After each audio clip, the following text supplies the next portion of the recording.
বন্ধুরা, আমি আজকে একটা নতুন রেসিপি করব, আম পোড়া শরবত। এই আমটাকে আমি সরিষার তেল একটু মাখিয়ে দিচ্ছি।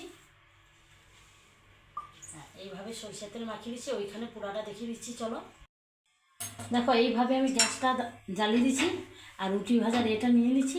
এবার আমটা যে তেল মাখা আছে আমটা পুড়তে দিয়ে দিচ্ছি। এইভাবে আমি আমটা পুড়িয়ে নেবো।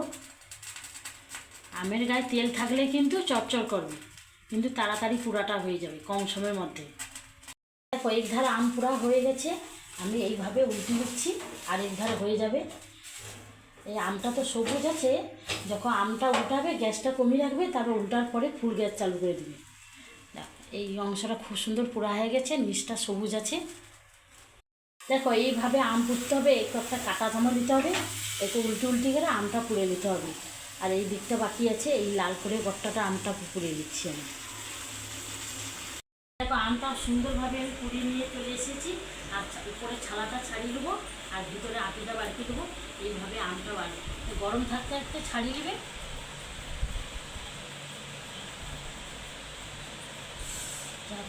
দেখো, আম পোড়ার মাঠটা কিন্তু বাড়ি নিয়েছি।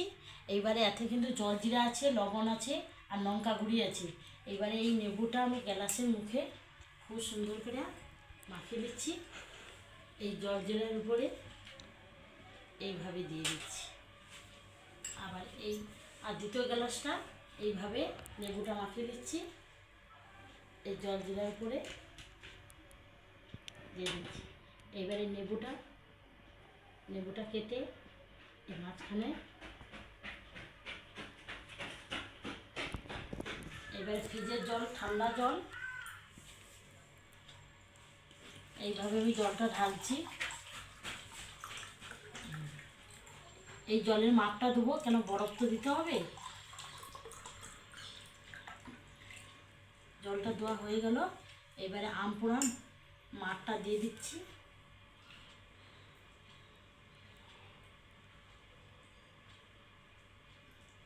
এটা দেখো, এইভাবে 2 গ্লাস মাপে করেছি।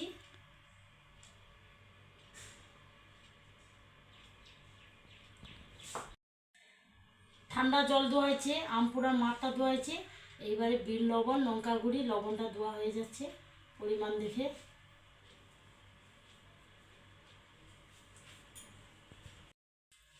এইভাবে বরফ এবার একটু ঘুটিয়ে দেবো হালকা করে। দেখো, আমি গ্লাস থেকে ঢেলে নিয়েছি। এবারে চিনিটা দিয়ে দিচ্ছি পরিমাণ দেখে চিনি দিচ্ছি। আর দুখানা লেবু আমি এবার নিগড়ি দিচ্ছি। দুখানা লেবু নিগড়ি দিয়ে চিনিটা দিয়ে এবার আমি মিক্সড করে দিচ্ছি সুন্দরভাবে। তারপরে গ্লাসে আমি ছাঁকনি দিয়ে ছেঁকে নেবো। দেখো, এইভাবে আমি ছাঁকনিতে ছেঁকে নিচ্ছি।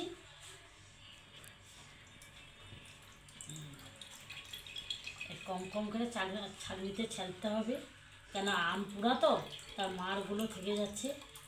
এইভাবে আমি ছেঁকে নেবো ছাঁকনিতে। দেখো, খুব সুন্দর করে আমি ছেঁকে নিয়েছি। এবারে আমি কয়েক টুকরা বরফ দিয়ে দিচ্ছি।